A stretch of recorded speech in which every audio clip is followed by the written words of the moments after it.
American space research agency NASA, جس کا کام space کے اندر ریسرچ اور کھوج کرنا ہے، سمندر کے 10 کلومیٹر نیچے آخر کیا ڈھونڈ رہا ہے؟ جواب ہے کہ خدا کو۔ ایسے حیرت انگیز انکشافات جو کہ یقیناً آپ کے ہوش اڑا دیں گے۔ آئیے ذرا اسے ڈیٹیل سے سمجھنے کی کوشش کرتے ہیں۔ انسان کی فطرت کے اندر یہ بات شامل ہے کہ وہ دنیا کے اندر اپنی موجودگی اور اپنے مقصد کو ہمیشہ سے تلاش کرتا آیا ہے۔ وہ یہ جاننا چاہتا ہے کہ اسے کس نے کیوں پیدا کیا، دنیا کے اندر اس کے آنے کا مقصد کیا ہے۔ ہزاروں سالوں تک چاہے اس کے تمام سوالوں کا جواب فلسفیکل ہو، لیکن آج سائنٹیفک ریسرچ کے دور کے اندر وہ ایسی کھوجیں کر چکا ہے جو کہ کسی حد تک اس کے صرف ایک سوال کا جواب دے سکتی ہیں کہ اسے کیسے اور کہاں پر پیدا کیا گیا۔ سائنٹسٹ کے مطابق آج سے 13.8 بلین سال پہلے ہماری یہ پوری یونیورس ایک نقطے کے اندر بند تھی، کچھ بھی موجود نہیں تھا۔ یہ تمام یونیورس، اس کا میٹر اسی ایک نقطے کے اندر موجود تھا، ٹائم کا تصور تک موجود نہیں تھا، لیکن اچانک سے اس نقطے کے اندر کہیں سے اتنی شدید انرجی پیدا ہوئی جس نے اب تک کا سب سے بڑا دھماکہ کیا، جسے سائنس کی زبان کے اندر بگ بینگ کہتے ہیں، اور اسی دھماکے سے اس کائنات کی شروعات ہوئی۔ حیرت کی بات تو یہ ہے کہ اب تک تو ہم نے صرف یہی دیکھا ہے کہ فزکس کے قانون کے مطابق دھماکے کے بعد صرف اور صرف تباہی ہوتی ہے، کسی چیز کی بناوٹ یا شروعات نہیں ہوتی، لیکن ہماری کائنات کے کیس کے اندر ایسا بالکل نہیں ہوا۔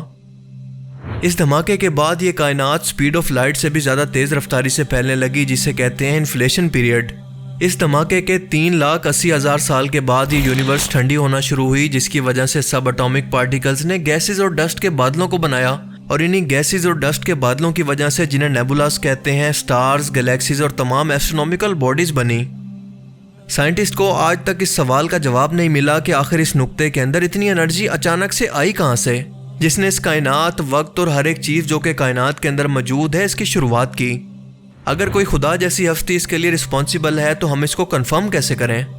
اس بات کو کنفرم کرنے کے لیے اب تک انسانوں نے جو ایڈوانس ترین دوربین خلا کے اندر بھیجی ہے، اس کا نام ہے جیمس ویب ٹیلیسکوپ۔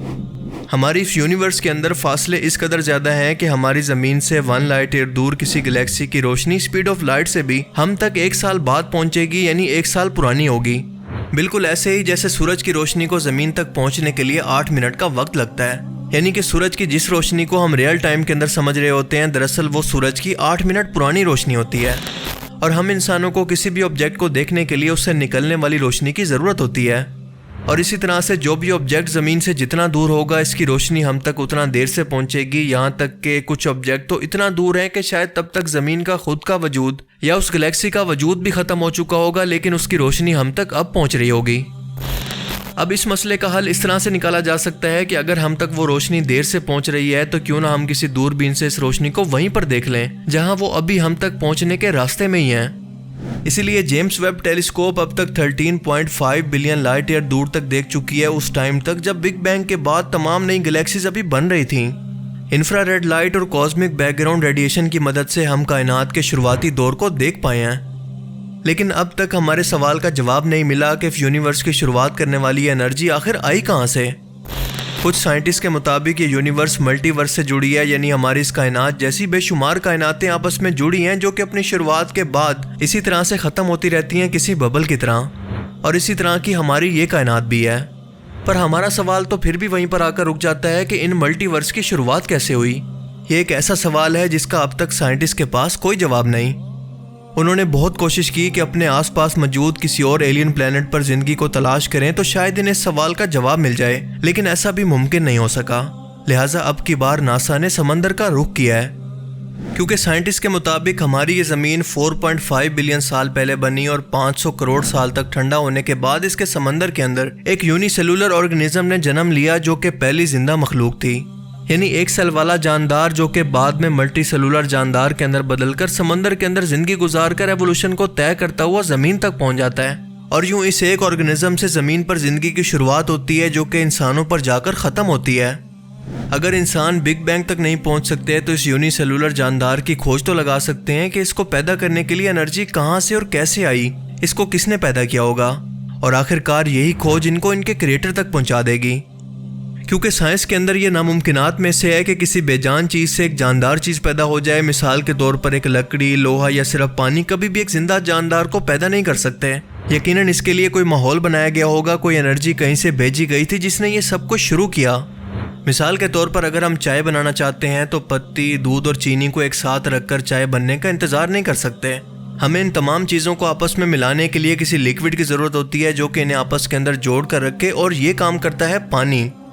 اگر ان تمام چیزوں کو پانی کے اندر ڈال بھی دیا جائے تو یہ تب بھی چائے نہیں بنا سکتے، ایک دوسرے کے اندر حل نہیں ہوں گے جب تک کہ انہیں گیس یا پھر ہیٹ کی صورت میں انرجی نہ دی جائے،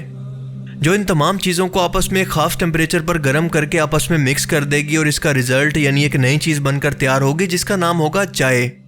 سائنٹسٹ آج یہ مانتے ہیں کہ سمندر کی تہہ کے اندر یونی سیلولر جاندار کو پیدا کرنے کے لیے تمام ایلیمنٹس، مثال کے طور پر water, hydrogen, methane, ammonia, carbon dioxide, nitrogen, phosphorus, sulphur, iron, magnesium, calcium, potassium, organic molecules مثلاً امائنو ایسڈز، نیوکلیوٹائڈز اور لپڈز وغیرہ سب کچھ موجود تھا۔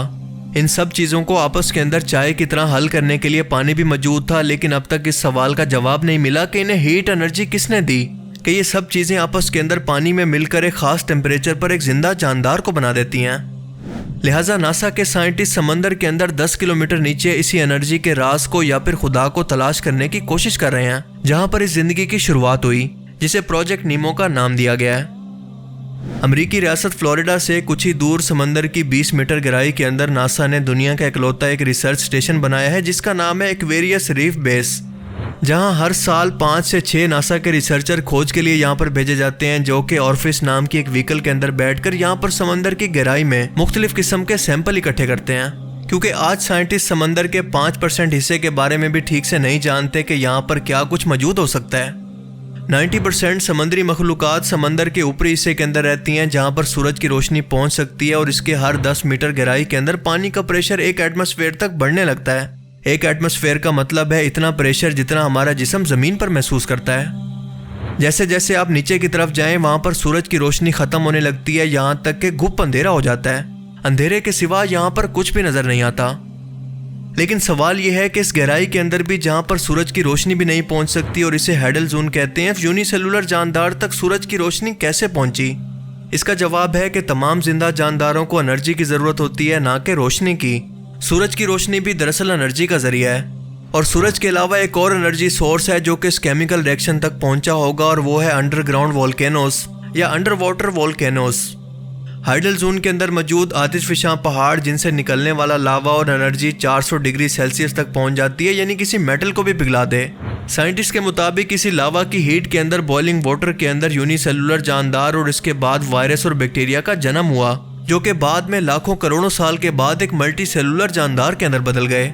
اور سائنٹسٹ اسی چیز کے ثبوت ڈھونڈ رہے ہیں کہ اسے لیب میں دوبارہ سے اسی طرح سے بنا سکیں جیسے یہ پروسیس پہلے بھی ہو چکا ہے۔ وہ اب چاہتے ہیں کہ خود سے اب ایک بے جان چیز سے جاندار چیز کو لیبارٹری کے اندر تخلیق کریں اور اس خدائی طاقت کو حاصل کر لیں، وہ خدائی طاقت جسے ہمیشہ سے انسان نے خدا جیسی ہستی سے جوڑتا آیا ہے۔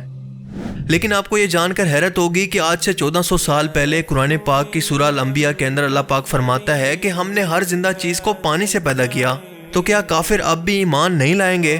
امیزنگ! آپ اندازہ کریں کہ خدا کے سوا کون سی ہستی ہے جو کہ انسانیت کی شروعات سے متعلق اتنا بڑا دعویٰ کر سکتی ہے، جب دور دور تک سائنس کا وجود تک نہیں تھا۔ اللہ تعالیٰ انسانوں کو اس کھوج کی صورت اپنی موجودگی کا احساس کروا رہا ہے کہ وہ سامنے نہ ہونے کے باوجود بھی اپنی نشانیوں سے کس قدر ظاہر ہے، لیکن صرف عقل والوں کے لیے۔ اس کے علاوہ جہاں تک خدائی اختیارات حاصل کرنے کی بات ہے تو یہ انسان کی ہمیشہ سے خواہش ہو سکتی ہے جو کہ حقیقت کبھی نہیں بن سکتی، کیونکہ اگر ایسا ممکن ہو گیا تو خالق اور مخلوق کا تو فرق ہی مٹ جائے گا۔ لہٰذا بگ بینگ ہو، ایلین لائف ہو یا پھر سمندر کے نیچے زندگی کی شروعات کا راز، یہ سب کچھ ہمیشہ کسی مصلحت کی وجہ سے راز ہی رہے گا۔ اللہ تعالیٰ ہمیں سمجھنے کی اور نیک عمل کرنے کی توفیق عطا فرمائے، آمین۔ باقی آپ اس بارے میں کیا سوچتے ہیں؟ اپنی قیمتی رائے کا اظہار کمنٹ سیکشن میں ضرور کریں۔ Thanks for watching this video. اللہ حافظ۔